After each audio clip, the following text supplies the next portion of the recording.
AFA's Strategic Events Executive, Brigadier General Bernie Scotch.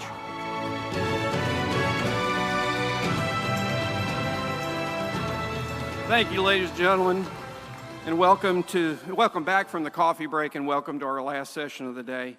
We hope you're having a wonderful airspace and cyber conference. I can tell you that as of an hour ago, we're about 900 attendees ahead of where we were last year's record-breaking attendance. So thank you for being part of that. Our speaker this afternoon is the newly appointed commander of U.S. Space Command, established to accelerate the United States space capabilities and to address rapidly evolving threats to U.S. space assets. U.S. Space Command's mission is to deter aggression and conflict, defend U.S. and allied freedom of action, deliver space combat power for the joint combined force, and develop joint warfighters to advance U.S. and allied interests in, from, and through space. I would add that during our speaker's presentation, I'd invite you to send texted questions to the number that will be showing on the screen, and we'd be glad to entertain as many as we can. So with that, ladies and gentlemen, please join me in welcoming General J. Raymond. Thanks.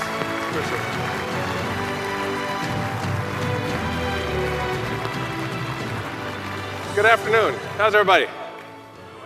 So this is the last thing between us and the end of the day, right? They saved the best for last. Just kidding. Yeah, I was thinking. I was listening to the chief, our chief and Chief Master Sergeant in the last town hall, and there was a discussion about how are we gonna survive this transition, because they are clearly the A team. And I was in my seat, and I was thinking, I think I'm gonna have Congress pass a law in the NDA that mandates that they're gonna do that for 6 years. How about that? Everybody in with me? I was also very interested in the suicide conversation. And I wanna thank AFA for putting on this conference. It's a great opportunity to connect with the past. We got to meet with some original Tuskegee Airmen, get to meet with our future in the ROTC and Air Force Academy cadets that are here. And we also get to celebrate those that are presently serving. Last night we had a great dinner with the 12 Outstanding Airmen of the Year and all of us. Well, I'll tell you, we have thousands and thousands of Outstanding Airmen of the Year. And one of the questions that came up was about suicides, and what are we doing about suicides? And with the Chief's leadership and Chief Master Sergeant of the Air Force's leadership, we did a down day focused on that. I'd like to, if you'd let me, just highlight 3 airmen that work in Air Force Space Command. I ran into these 3 airmen earlier today, and I met them about 3 or 4 weeks ago. And as challenging as that suicide challenges are, we have an opportunity. We're part of the world's best Air Force. We're part of a team that's bigger than ourselves. We have the wingman concept.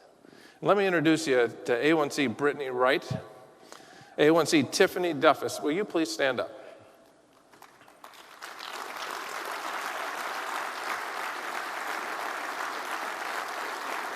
Great. Let me tell you about these airmen. Both A1Cs, relatively recently in our Air Force, had gone to tech school. And at tech school, befriended another airman in that tech school. They work in our dental squadron at the Area Dental Lab at Peterson Air Force Base. And one of their classmates called from another base in distraught. He was just distraught, in despair, and was going to take his life potentially. Very, very significant possibility that was going to happen. And so,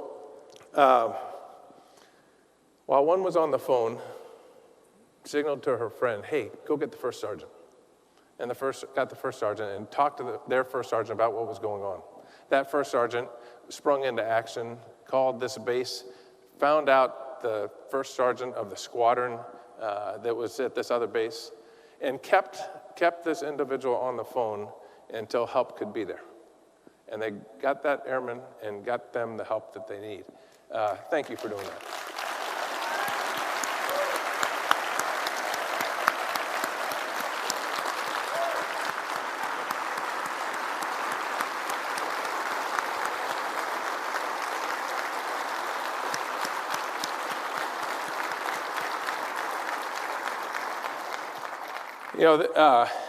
one other airman I'd like to introduce, and that's Staff Sergeant Whitman, Danny Whitman. Can you please stand up?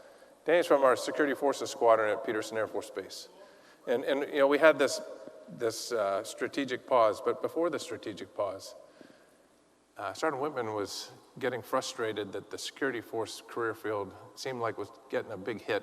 It was taking a big hit with suicides, and didn't want to just sit around not doing anything. So him and one of his teammates put together a suicide summit. This was long before a stand-down day, and thought through some things that they could do to help tackle this problem. And I just want to say thank you to you as well.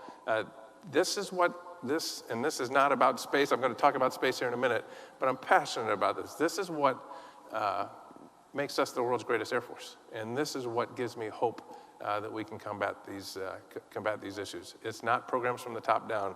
It's airmen like these three and many, many, many others across our Air Force that have done similar things. So thank you for your leadership. Thanks for participating.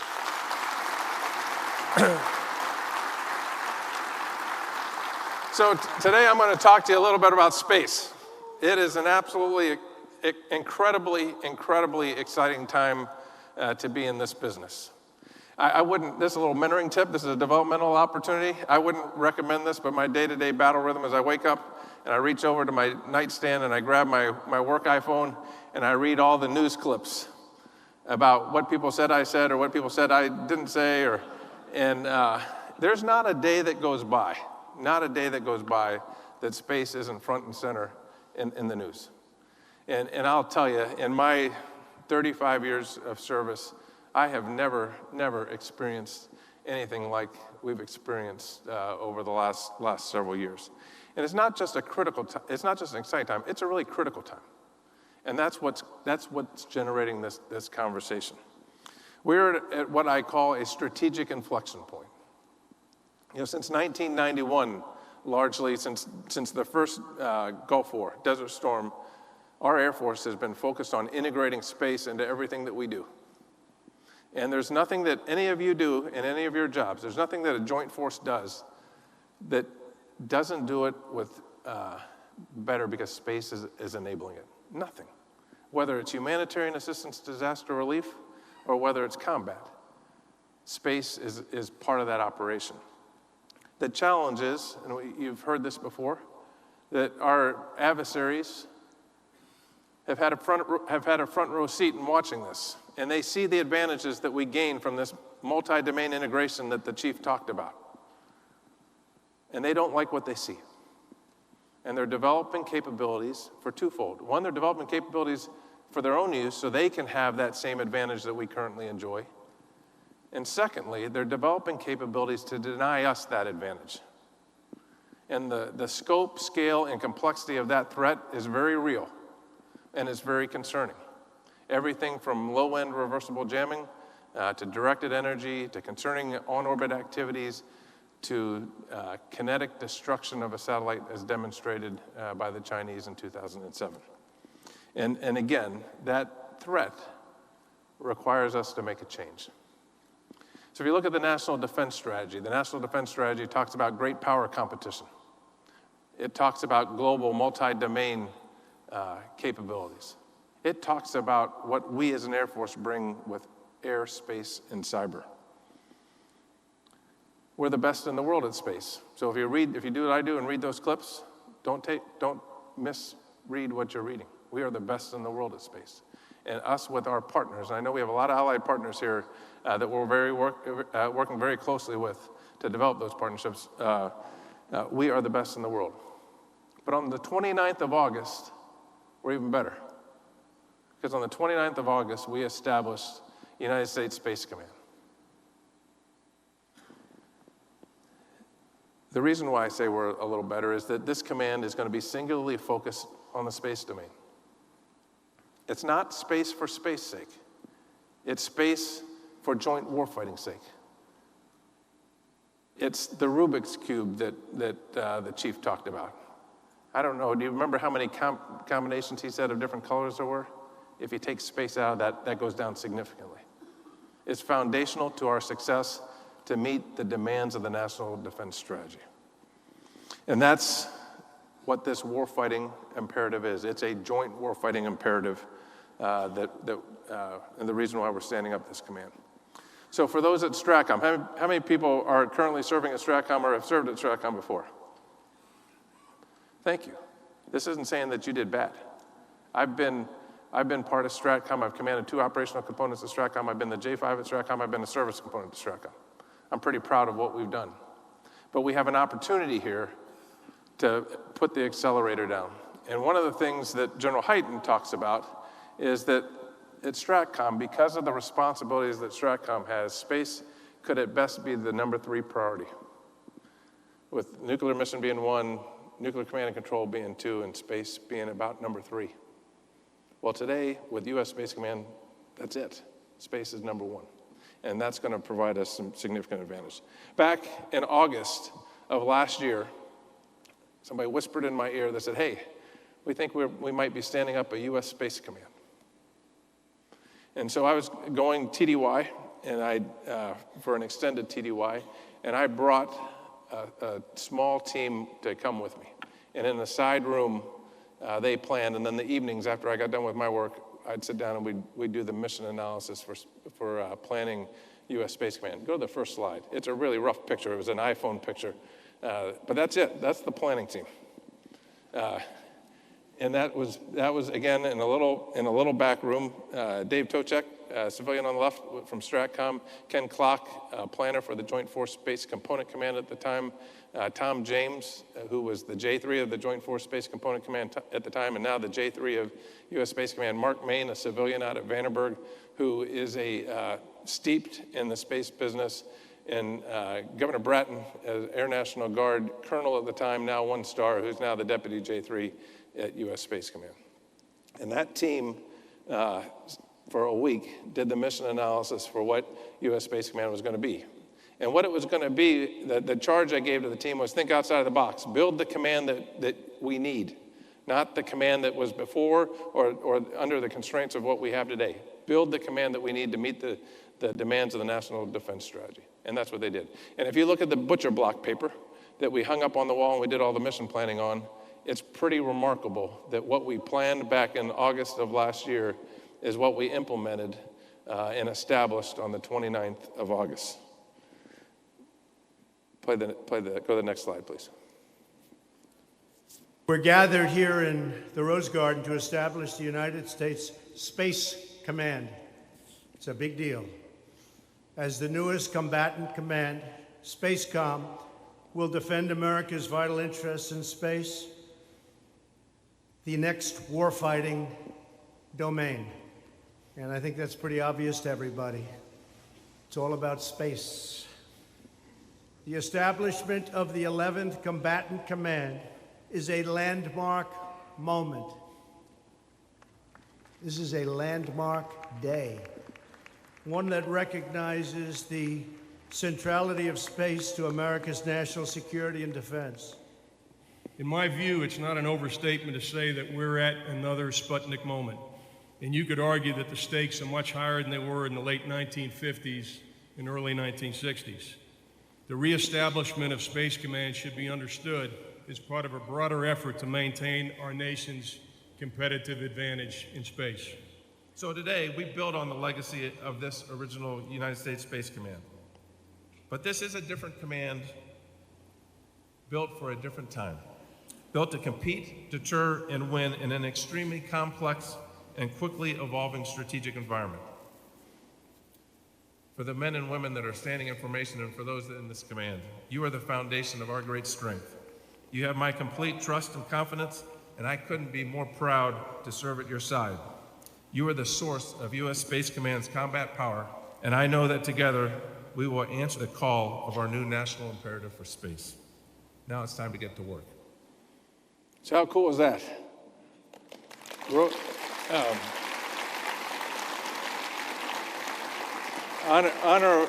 Absolute honor of my lifetime to go to the Oval Office and then have the president host the establishment ceremony in the Rose Garden. And I'll tell you, that just shows the importance of space to our nation.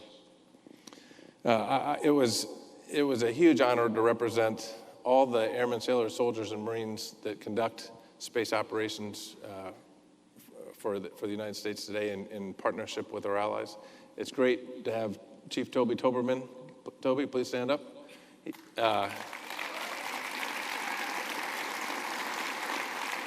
You might be wondering, in that clip, we merged two ceremonies. We had the ceremony at the White House, and then we did a ceremony back at Peterson. You might wonder why we did that. It's kind of like the justice of the peace and then the church service. So we had the justice of the peace to make it official with the president, and then we went home to family and friends and and so the airmen, sailors, soldiers, and Marines of the command could actually have a chance to see the flag being unfurled. I'll tell you, it's a pretty proud day for all of us. We've been working very hard. So I talked about August of last year, we started the planning. When we got back from that TDY, we stood up a planning team, and Brigadier General Dave Miller, led that planning effort for almost the entire next year, going over every possible thing that had to be planned to get us ready to where we are today. And I will tell you, as of 29 August, we were up and running and doing our nation's work. You know, as the president said in his talks, space is a warfighting domain. Chief talked about this a little bit in his remarks. He said that, you know, a few years ago on this podium, I wouldn't be able to say space and warfighting in the same sentence. And today we say that without batting an eye. That every speech I give, I talk about space as a warfighting domain, just like air, land, and sea. Think about the implications of that, though. They're significant. It requires different partnerships. It requires different architectures. It requires different authorities. It requires maturing the warfighting domain pieces like hostile intent and ROE. It requires a change to how we professionally develop our space warfighters. So at the end of this year, we got to the finish line, right? And we established the command. Wrong. Now we're just beginning. And so now there's a ton of work to do to mature this domain as a warfighting domain. Go to the next slide. So what are we doing about it?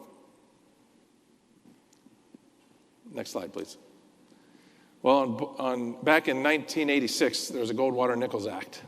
And the Goldwater-Nichols Act talked about jointness. And it split the department up into two functions. One function is the organize, train, and equip, and the other function is warfighting.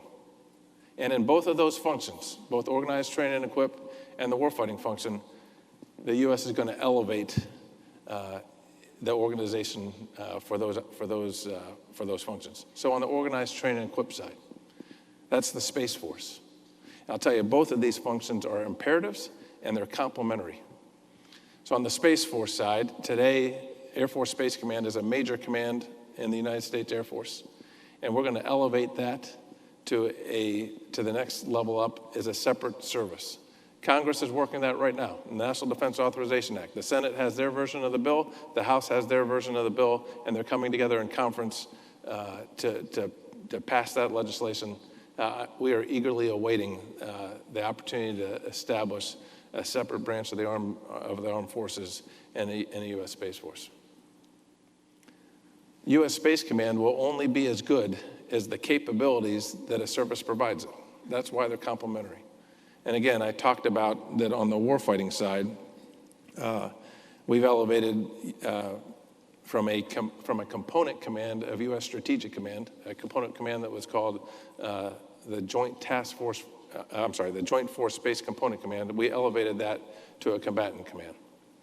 Now, some of you may remember back in 1985 to 2002, we had a combatant command called U.S. Space Command. And some of you are probably saying, well, what's the difference? Well, there's a lot of difference. Primarily, what's different is the strategic environment that we face. This command shares the same name, but as I said in the video, it is a different command built for a different time with a different strategic environment. And so we custom built this to be able to handle that strategic environment. Now, specifically, if you look at this command, it is a geographic combatant command. The previous Space Command was a functional combatant command. The AOR for U.S. Space Command is 100 kilometers above the Earth's surface and higher.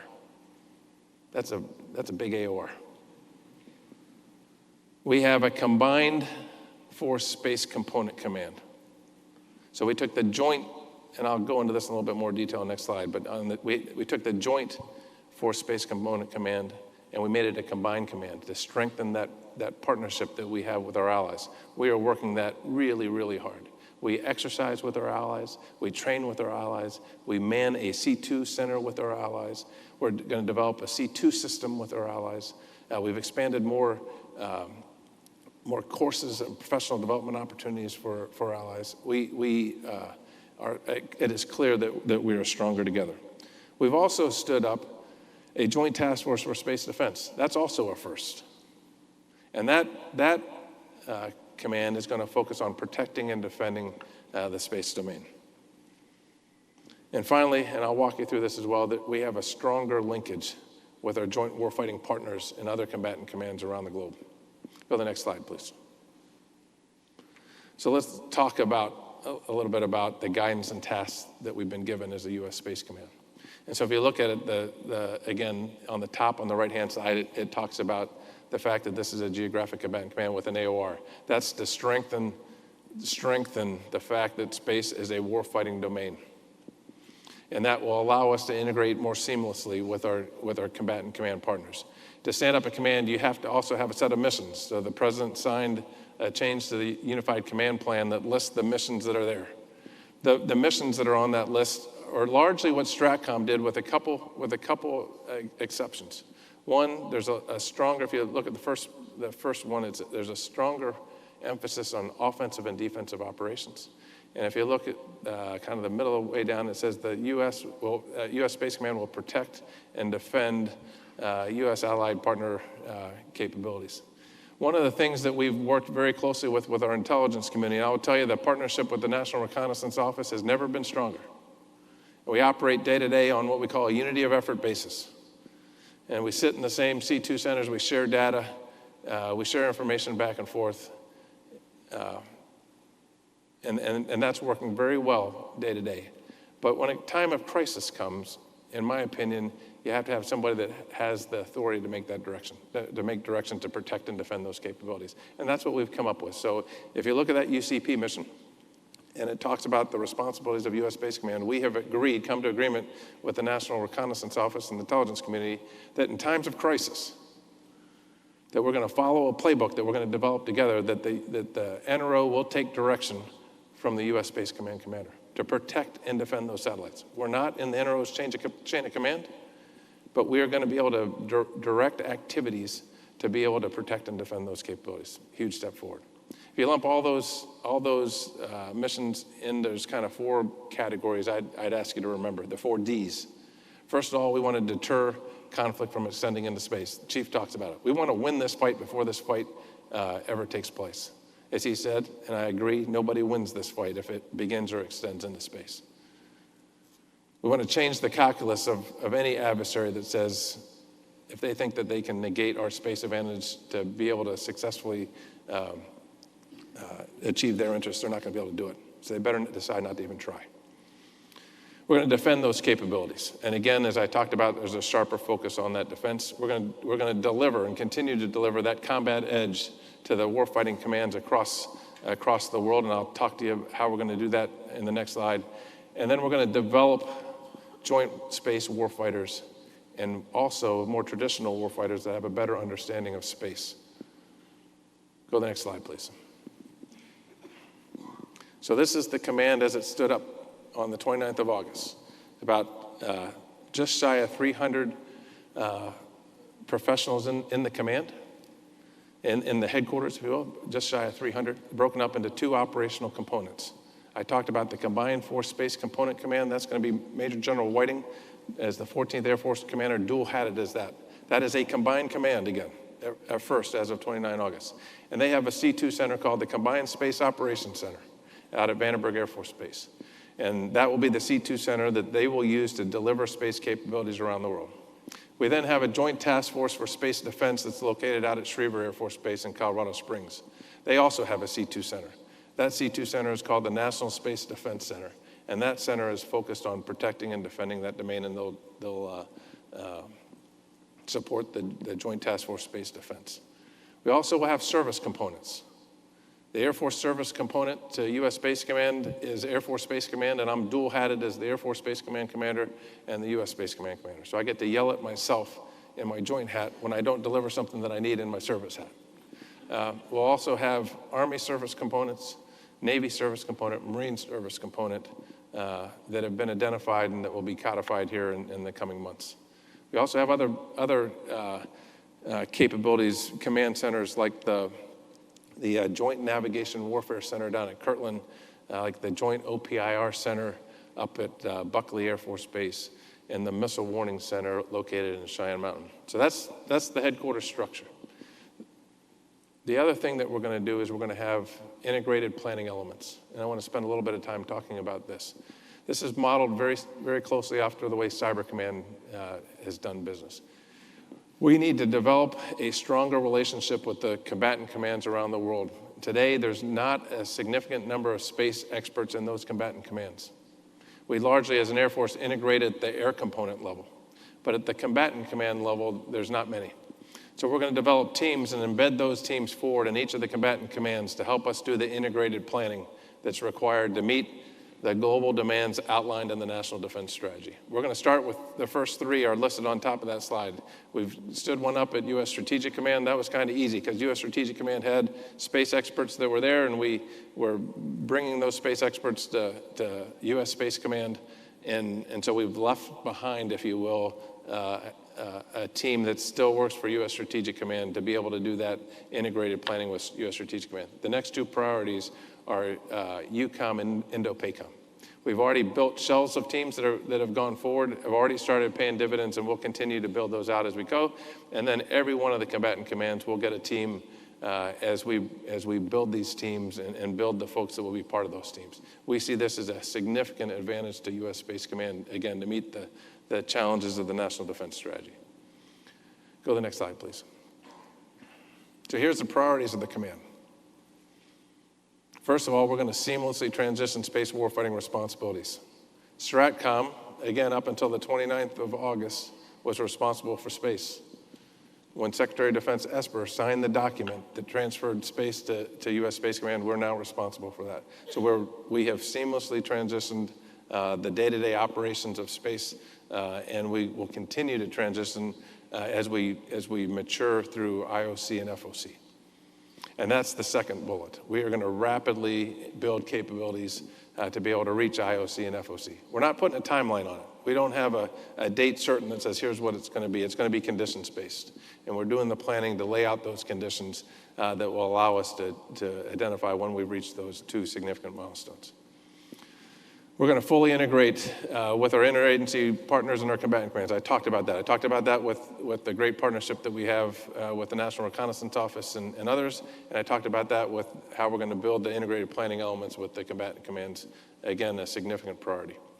I cannot stress enough how important partnerships are. And the partnerships with our allies are really, really important. We see it every time we operate together day to day. We see it every time we exercise together. We see it every time we do wargaming together. In fact, just last week we played the Shriever war game with our allied partners, and we saw it again. We are going to make that a continued focus for this command. On the commercial partnerships, it's also an exciting time to be in this business. I was thinking, I've used this a couple times. I said it's not a great term to use, but there's an explosion of activity in the commercial space business. We have more billionaires building rockets than we have launch wings. Think about that. It's kind of cool. There's great opportunities here, great opportunities to leverage that. And not only just in the launch business, but also in the satellite business. And there's huge, if you look at the number of satellites that are on orbit today, out of all the things that we track, all the objects that we track in space, about 24,000-ish, a little over 1,400-ish are satellites. In the next coming years, there might be 20,000 satellites. We need to leverage that. And then the last thing that I would like to focus on is this developing joint smart warfighters and space smart joint warfighters. Let me go to the next slide to bring this to life. Anybody know who the gentleman is on the left-hand side? Sully. If you were on an airplane and there was an issue with an airplane, who would you want to have as the pilot? You want Sully, right? I do. Because you know, even if you lost both engines, he's going to land that plane and you're going to be safe, right? Who's on the right? Fighter pilot. Is anybody shooting at Sully? No. It's a different level of training. Today, we've had the luxury in the space business of developing Sullys. We have the world's best space operators, but they're operating in a benign domain, have been operating in a benign domain. That domain has changed. We now have to build fighter pilots. That drives a different methodology to how we do business. I talked about it. You have to train differently. You have to have different architectures. You have to have different partnerships. You have to have different tactics, techniques, and procedures. You have to have different authorities. All of that has to happen as we make this transition. The other thing is this fighter pilot better understand a lot more about space. Because in the future, I'm convinced if we were to get into a conflict, we're going to have to fight for space superiority. And that's going to require the full weight of the joint force. Go to the next slide, please. This is Bernard Schriever, largely recognized as the father of DoD space. And you look at a quote that he did back in 1957. I agree with that.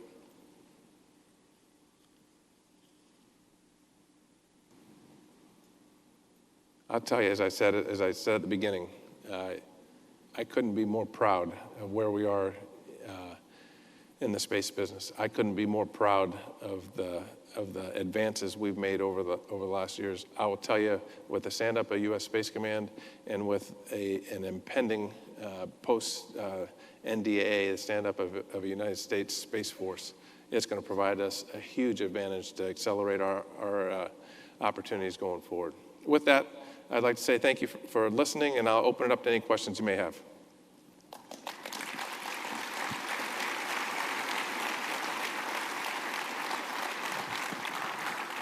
Thank you, General Raymond.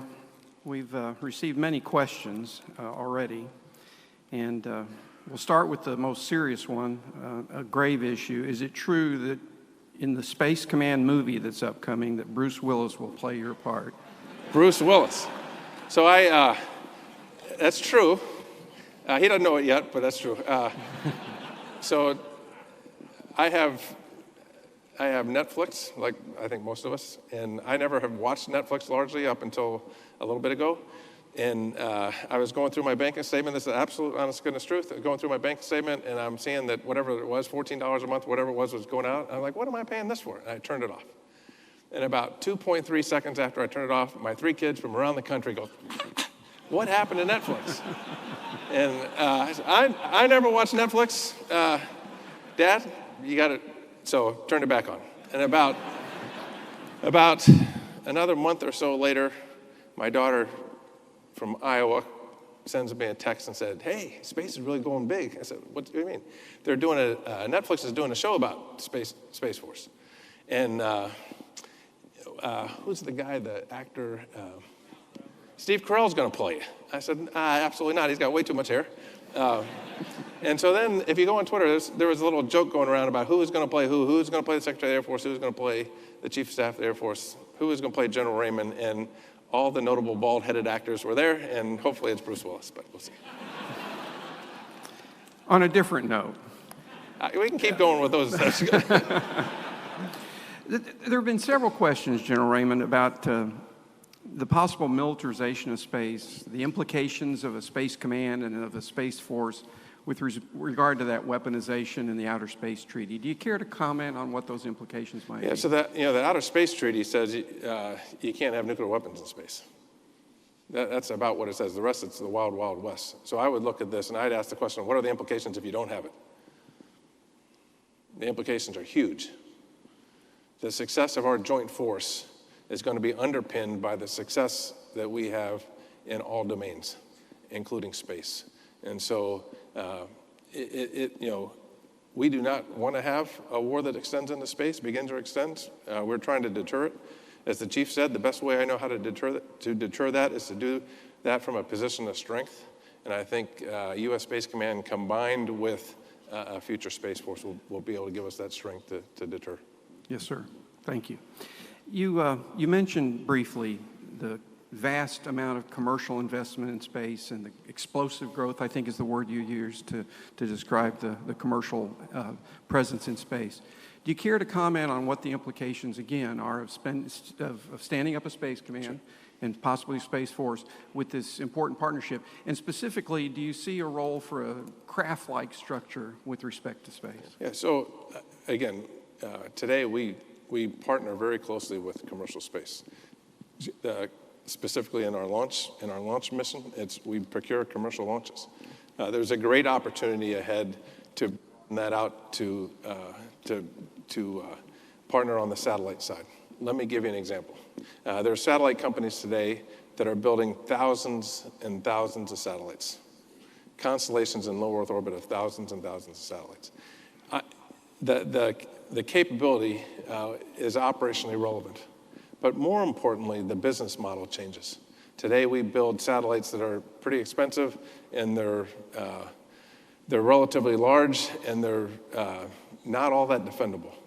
And so as we look at this new business model that's being generated by the commercial market, we have an opportunity to leverage that. The risk calculus changes when you're producing satellites, multiple satellites a day rather than a satellite every 5 or 6 years. So we're really not just leveraging the capability, but leveraging the business model to be able to redefine that risk. The other thing that a U.S. Space Command commander has is a sharpened voice, a stronger voice in requirements. And so it's no longer good enough just to have a satellite that can survive launch and begin to operate and survive initial operations. You have to have a satellite that is defendable. And so U.S. Space Command will put a sharper focus on that. Yes, sir. And along those lines, you did, I thought, an outstanding job throughout your presentation. It was particularly enlightening to see the organizational structure as it's evolving and emerging.